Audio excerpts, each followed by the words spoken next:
West Indies Cricket, Caribbean Cricket Podcast. West Indies Cricket, Caribbean Cricket Podcast. Yes, ladies and gentlemen, welcome back to another edition of the Caribbean Cricket Podcast. I'm one half of the Caribbean Cricket Podcast, Mashal St. Patrick Hewitt. And back in the studio, back again, is the one and only Father Santoki. Santoki, how you doing? Yeah, all good, Mash. I've just about recovered from Fazir coming on the show, said West Indies, we need to rip everything up. We need to rip everything up and start again. But Mash, we're back again with another guest, another returning guest. So we must be doing something right here at CCP. We've got people actually wanting to come back on the show. So without further ado, Mash, I'm looking forward to this one. Who have we got back on? Yes, of course. Yeah. You know how we do on CCP. It's important that we always hear from the key stakeholders within the region on things in the cricket. And we reached out to Director of Cricket, Miles Bascombe, and said, Miles, you need to come on. In the last few weeks, we've heard some kind of groundbreaking news out of Cricket West Indies around selection processes. And at the time of recording, Santoki, in the last 24 to 48 hours, we've seen that West Indies have a non-stop bumper fixture list pretty much from, May, when we go to Ireland, all the way through to the end of the year when we'll be in New Zealand. So the return of a free test match series against someone who's not England or India, free against Australia, free against New Zealand. So women's cricket, women's tour in England, men's tour in England, loads of things going on. So it was only right that we got Miles Bascombe on to talk about the cricket and recent news and things going on in the cricket in the region. And so we hope you enjoy it, people. And without any further ado, we shall welcome Miles onto the show. Miles, how you doing? Pretty good, guys. Thanks for having me. Good to be back. Yes. And we were just saying behind... before we press record, Miles, that it's been about a year and about a year and a half since you've been in the role. And as easy or as hard as it is to do, how do you reflect on the 18 months work so far and things that you reflect on and go, you know what, I'm proud that we've managed to do this and introduce that and so on and so forth. We've had so many things change. I mean, it's hard to forget that we actually have a new bonus system and point system and percentage, and so many things have taken place on your watch. So how do you reflect on the last 18 months? It's been pretty good. I think that I'm quite grateful for the support that I've gotten from the management and the board of Cricket West Indies. I've put forward quite a few things. Some of them have less popular than others, but I've always had the support of management and the board, the Cricket West Indies board, and I think that I'm very comfortable with where we are headed. I think we have bolstered our structure in the cricket department. I think we have a better sense of direction now, so we know exactly where we want to go, and that makes life a whole lot easier.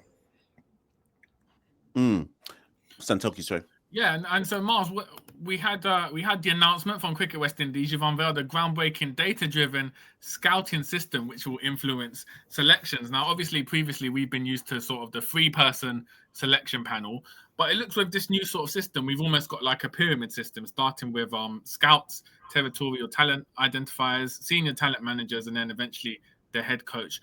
Darren, Sammy, sort of, firstly, Miles, what influenced this decision, and how do you think it will improve identifying talent in the region? I got a little worried when you said pyramid system, because when people hear pyramid, they usually tie it with a scheme. But I do like the description in the sense that we are broad at the base. We have more people looking at more people. We have scouts across the region looking at regional cricket, looking at the local domestic cricket, and feeding that information all the way up to the head coach, who will use that data to make his final selection. So I'm quite happy with where we are so far. We have identified those lead selectors, which was strategic in the sense that the lead selectors already have in-depth knowledge of their own player pools in their territory, right? And they are constantly looking for players to bolster their ranks. So they have all the information that we need to really build out proper depth charts, and they have detailed knowledge of these players. Where we don't have lead selectors, in the case of the Windwards and Leewards, for example, where the lead selector might be stationed in St. Lucia in the case of the Windwards, and in Antigua in the case of the Leewards, we have identified personnel there. They take, for example, the situation of the Windwards, where the lead selector is based in St. Lucia, and the franchise is based in St. Vincent. So we have used someone there who is a member of the Windward Island selection panel, right? So that person already has a vested interest in looking at players, not only in St. Vincent, but across the Windwards. And, we have the benefit of getting those various perspectives and bringing all that information to our senior talent managers who funnel that to the head coach. Out of interest, Miles, what I get it. So I get how the process works, but what went into, because this is a long process that you've had to undertake to get to this as the conclusion. What were some of the things that you had kind of identified with how our system has historically worked that you felt we have to change this, we have to overhaul the system? What were some of the things you were noticing? No, there were a few things. I had the good fortune, and I pause before I say good fortune, of being a selector myself. So that period was quite instructive to me. While I was a selector, I saw, and even when I saw, it was a smaller panel than what had previously been the case, right? The challenge with larger panels is that sometimes there are conflicting philosophies, and because it is a democratic system, then you can get outvoted on a key position and end up having a player who doesn't quite fit with the rest of the team because the lead selector may not have gotten his way in that particular selection. So you have that conflict that could be created by having slightly different philosophies in the way that the team should be selected. Some person believes that this person should be selected just on the weight of their performance in a regional tournament, and another believes that this person should be selected because they are probably younger and have a lot of potential.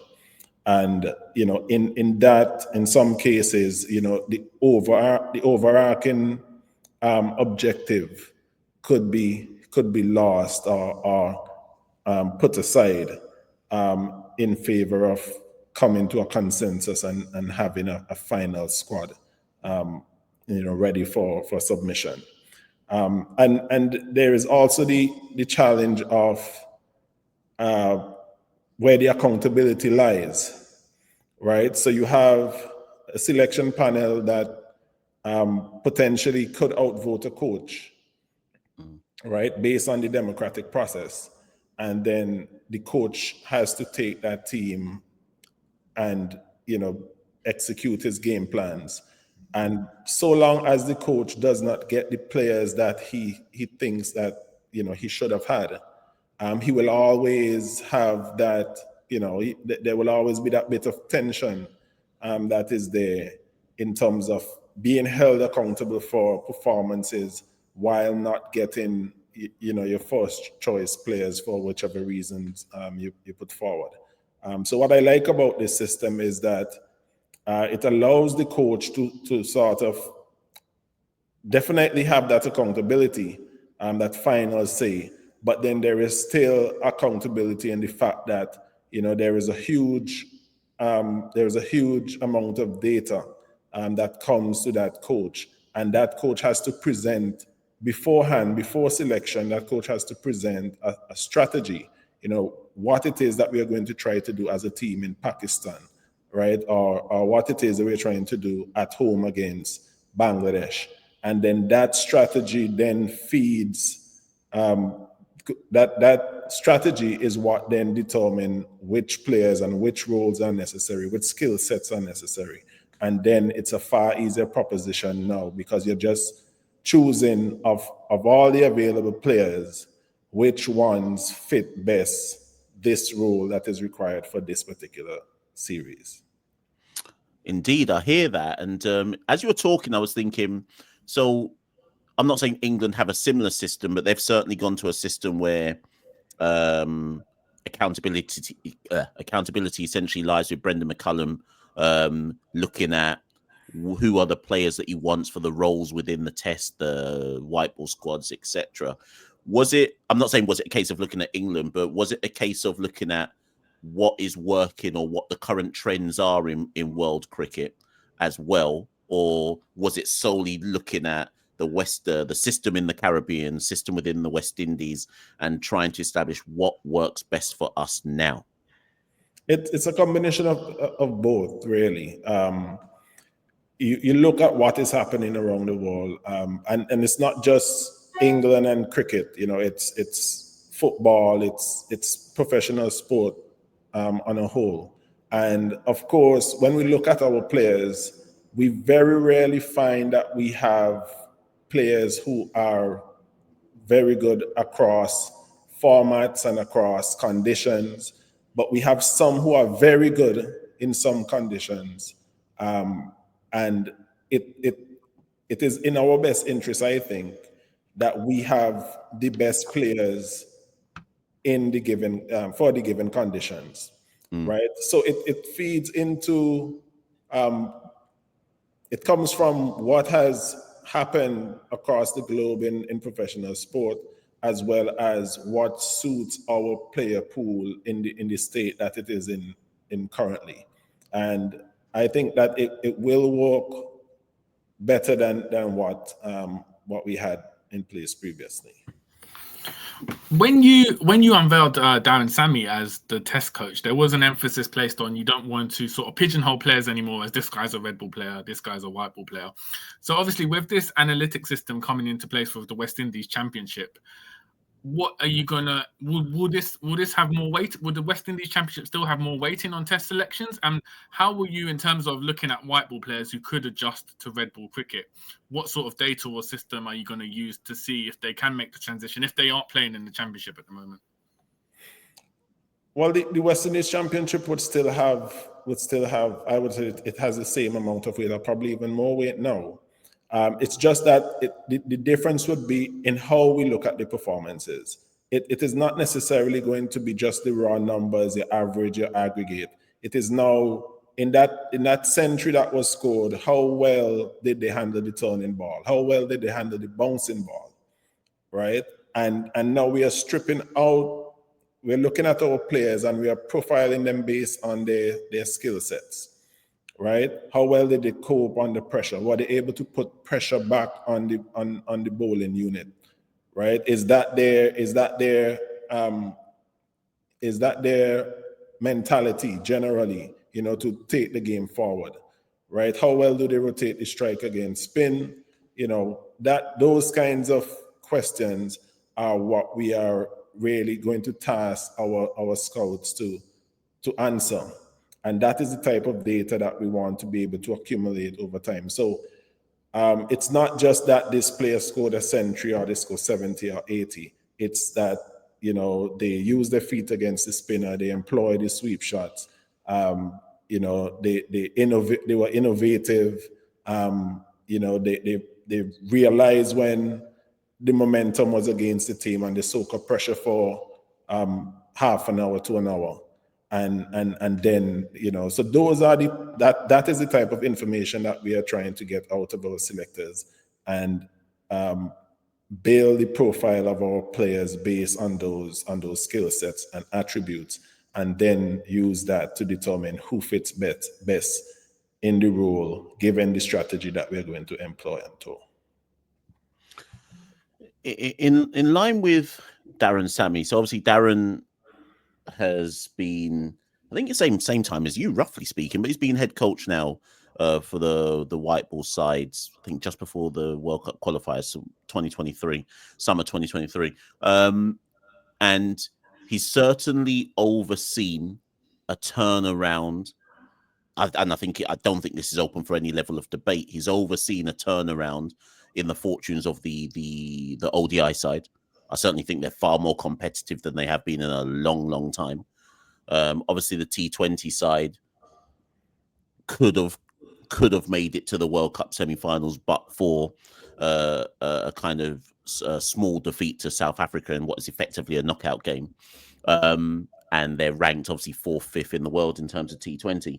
But I think you'll probably be the first person, well, certainly on this channel, to kind of talk about what made you want to, not you alone, but what was the kind of rationale reasoning to move Darren as well over to the test side as well? Is it a case of just looking at how he's been able to galvanize things in white ball cricket, or does it also tie in with this selection process, in that a lot of what I hear you talking about with data and this, that, and the third, I kind of feel like we've been doing that in the white ball game? So I don't know if that's a natural seam and carry over to Sammy then being in the test head coach position.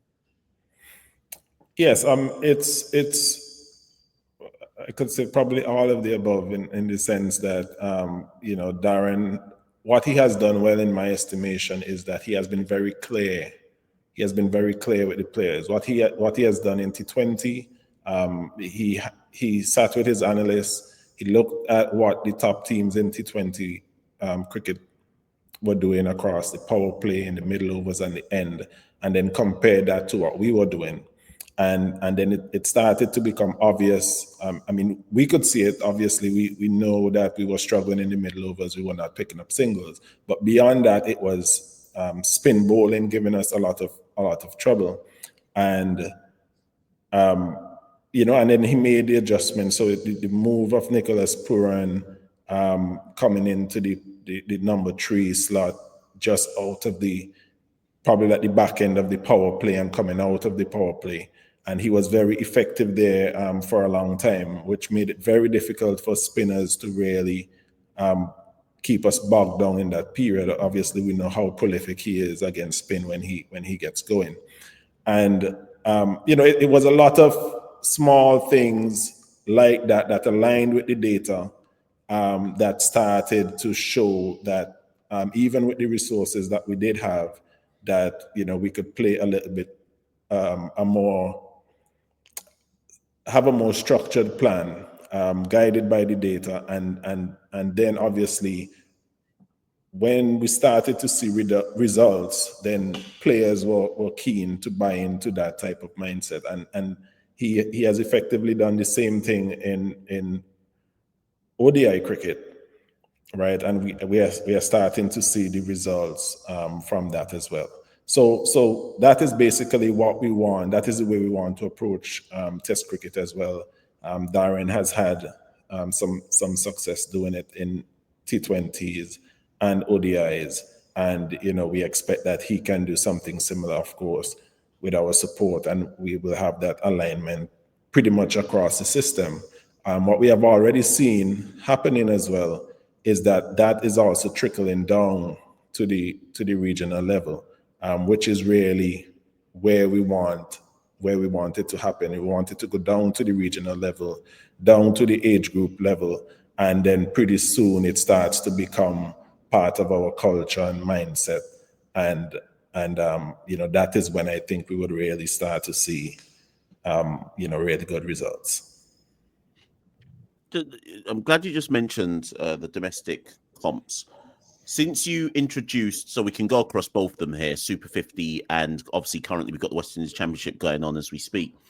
Have you started to see signs of what you expected when you changed like the bonus point system for Super 50, the bonus points for dot ball percentages being under 50% and things. Have you started to see the initial signs of that bearing fruit? And also, even looking at this year's West Indies Championship, we've already seen in 2 rounds of cricket the number of hundreds that we normally wouldn't see until like rounds 5 or 6 or something like that. So do you believe you're starting to see certain things bear fruit?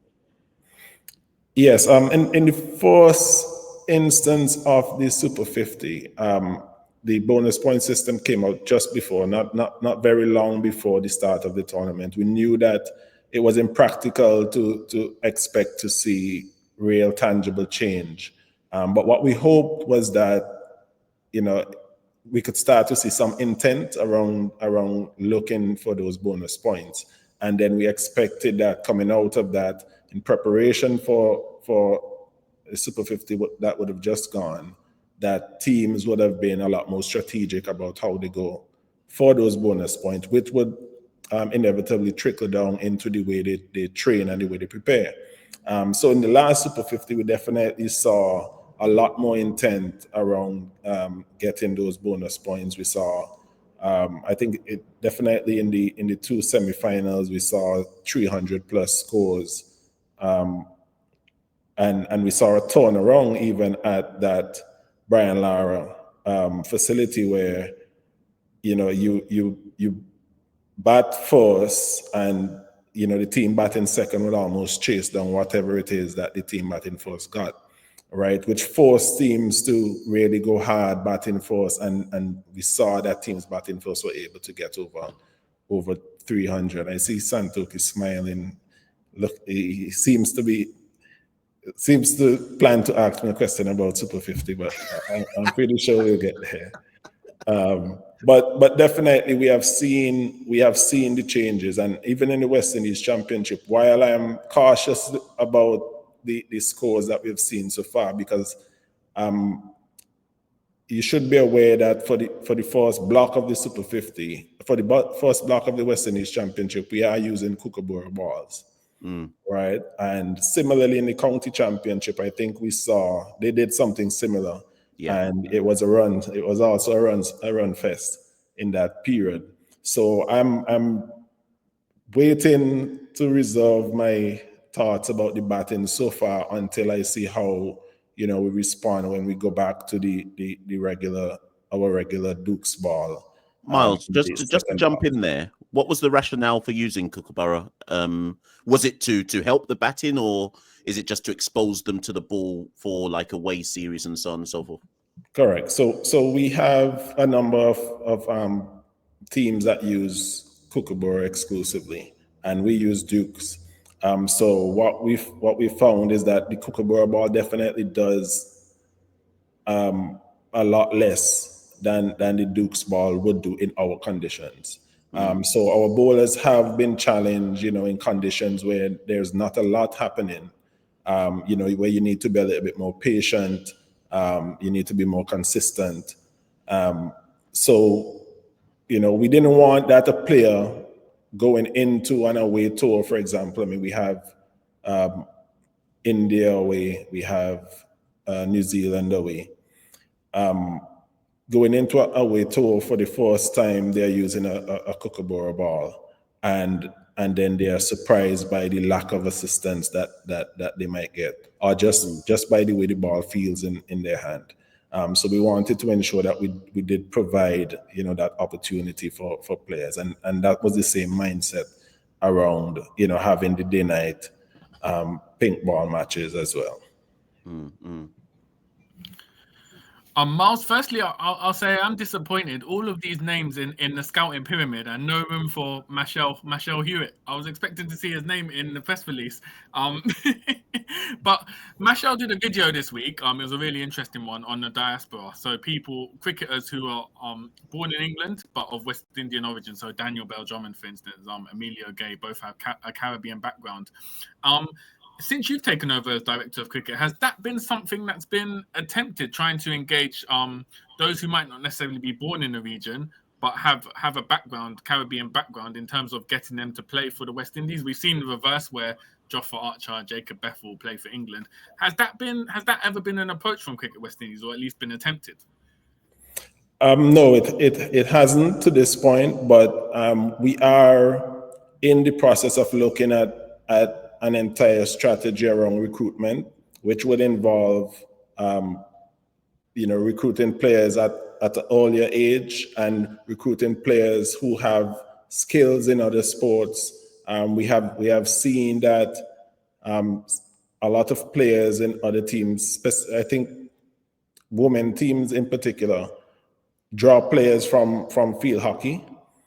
So we are starting some discussions around some unconventional strategies around recruitment. And I guess now I need to go and find that video and see where we can formulate a strategy around getting some of our players from the diaspora back. Listen, I as long as I get a commission fee, as long as I get a commission fee for doing this, it's all good. But Miles, you mentioned New Zealand, and obviously we've got Australia. So there's a bumper packed fixture list for this year. Women's games. There's basically no break. I literally, apart from CPL, there's literally I couldn't really see a point in the year where there was no break. So first things first, just talk us through the discussions as to how and why we were able to get an Australia 3-match test series, because that's rare these days, and then a full format New Zealand series, and by that I mean the 3 tests, 5 I think it's 5 T20s and 3 ODIs. And you may not be able to discuss it just yet, but we'd heard a lot of rumors about maybe South Africa bringing an A team over. I didn't see that in the announcement. So does that mean it's still in discussion or just won't take place this year? I'll start with the last one first. South Africa, the announcement was mainly the international fixtures. But South Africa is definitely coming for an 8-team series. That should have happened last year. So we're finally able to host them this year, and that will take place. Let me find the date for you. That will take place in May 17th to June 10th in St. Lucia. So that is definitely happening, and that is a big part of our plans to prepare for Australia. In terms of the schedule and trying to secure additional tests, I have to credit our outgoing CEO, Mr. Johnny Grave, because he led in a lot of those discussions. I could speak to particularly to the case in New Zealand, where we were pretty much, we would have been in Bangladesh at the end of October, and then we would have had to go back to New Zealand pretty much at the start of November. So what we felt was best, given that it's not a short trip to that side of the world. We thought if there was a way that we could join up that series, so from India into Bangladesh, into New Zealand, then that would be a smoother transition.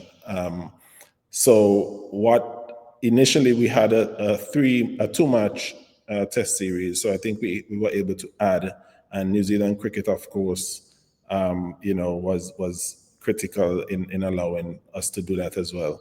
So we were able to add a 3rd test and a 4-day warm-up match, which helped to stretch it out so that we basically go from T20s into Bangladesh, into T20s in New Zealand, and then ODIs, and finish off with the test series. So that is pretty much, and of course we are happy to add. We say it all the time that we have so few test matches, and a lot of time they're so spread out that you can't really carry any momentum. I mean, we have the same challenge this year as we had last year, so we had momentum coming out of Australia, and then we had a long wait before we had test cricket again in England. And similarly, we have some momentum coming out of Pakistan in that final test, and then it's a long wait until June. So as I said before, that 8-team series against South Africa is going to be critical to our preparation for Australia. Go on, Santoki, sorry. No, I was going to say, you mentioned the win in Pakistan. We talked a lot about Darren Sammy, but obviously the Pakistan win was the last under the head coach of role of Andre Coley.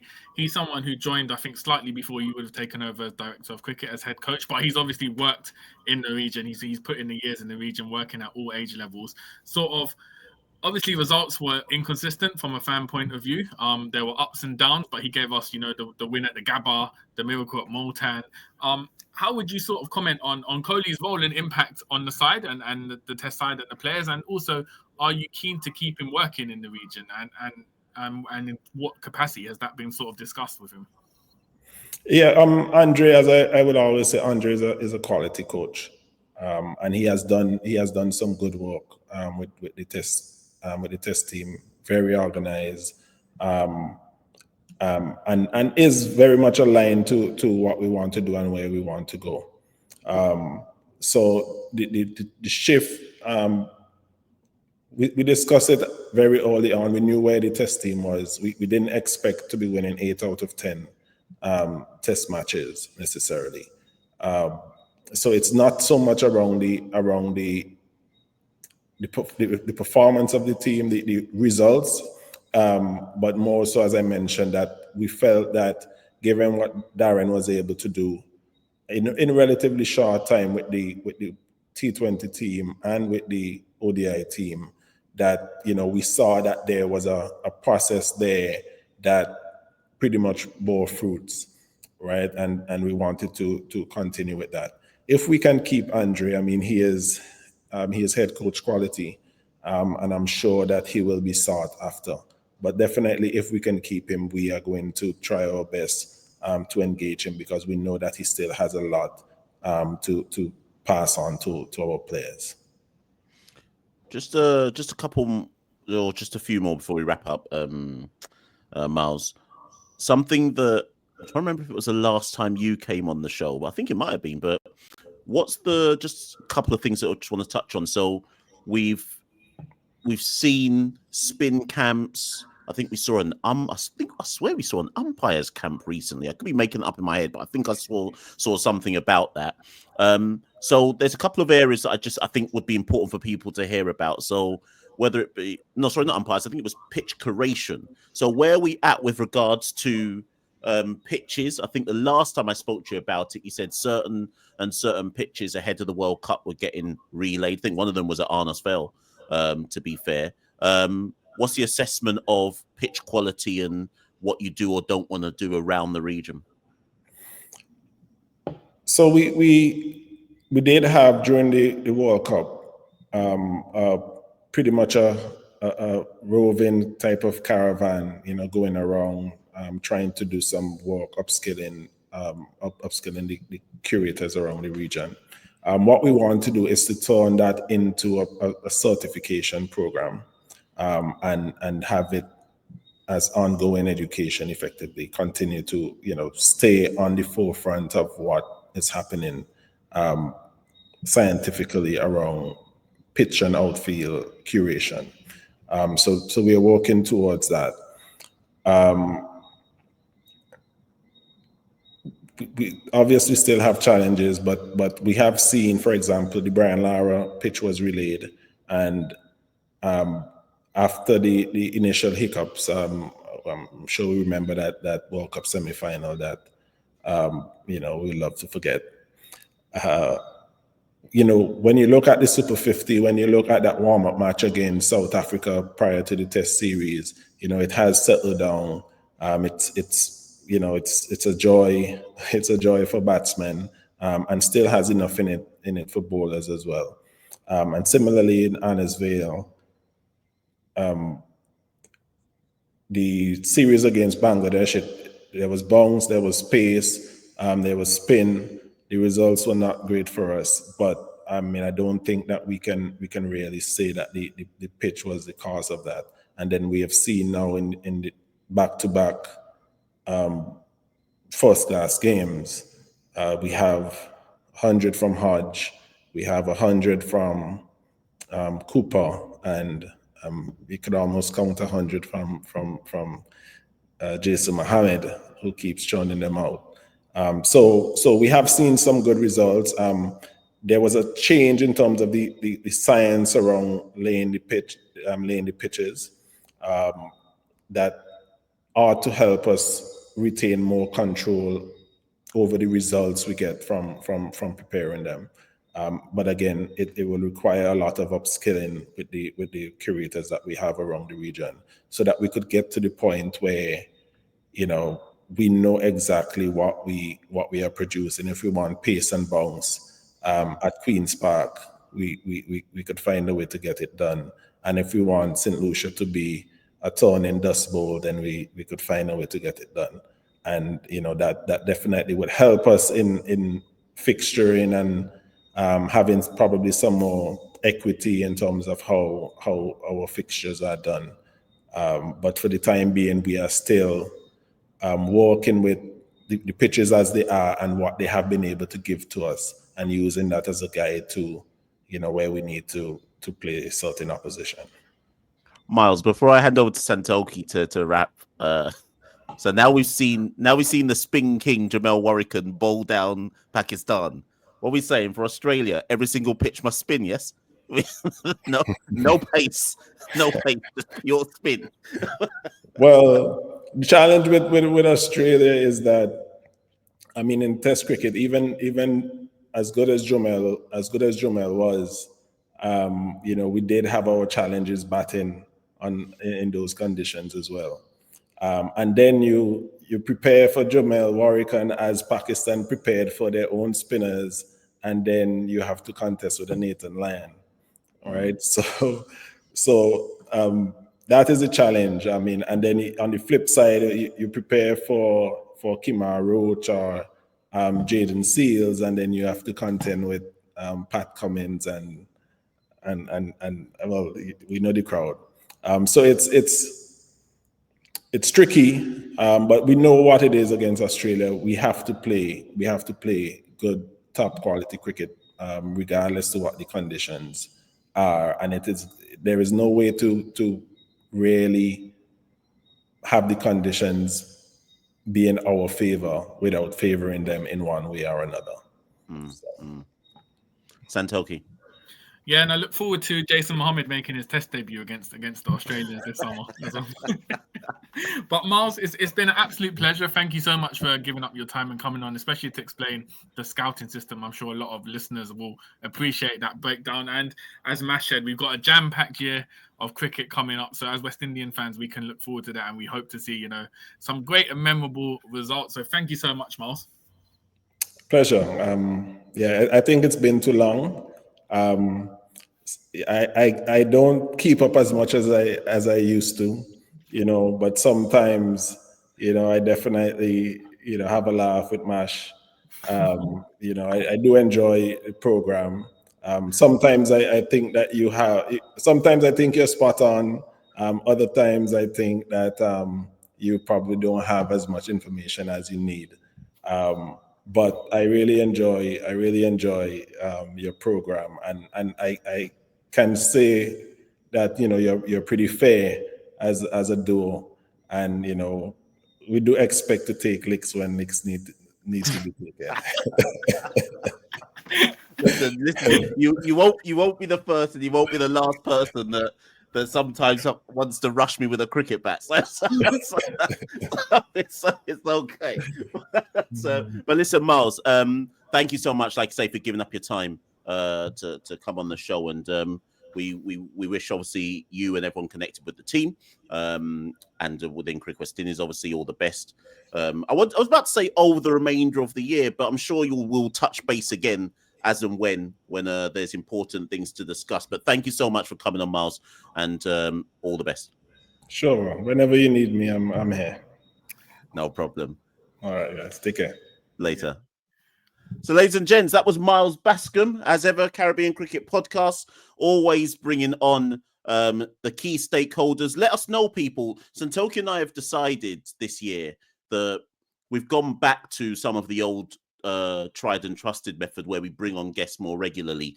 Most of 2024, it was just me and Santoki doing most of it, but we've decided to go back to bringing guests on quite regularly. So let us know. Get us in the comments below, people. If there's somebody you want us to try and bring on, let us know. Who do you want to see next, and we'll reach out and try and bring them on. But Santoki, we're going to wrap this show. Any final words for the listeners? No, as always, Instagram, TikTok, TikTok, Blue Sky, Patreon, Facebook. What else we missing? Everything else, OnlyFans, whatever. Follow your Fan Caribbean Cricket podcast everywhere. Patreon as well, www.patreon.com/Caribbean Cricket. If you can donate anything to keep the movement going. Jam-packed year, Mash. We'll be looking to definitely get out to Ireland when West Indies come to England in May. Mash, I don't know what you might be doing. For all we know, you might see Mash in New Zealand at the end of the year. So keep an eye out on your TVs for Mash. Following West Indies for all the down bad moments. Most definitely, people. Listen, you can support us. If you want to support us financially, you can go to www.patreon.com/Carib Cricket. Every little bit helps and counts, and we shall see you all very, very soon. West Indies Cricket, Caribbean Cricket Podcast.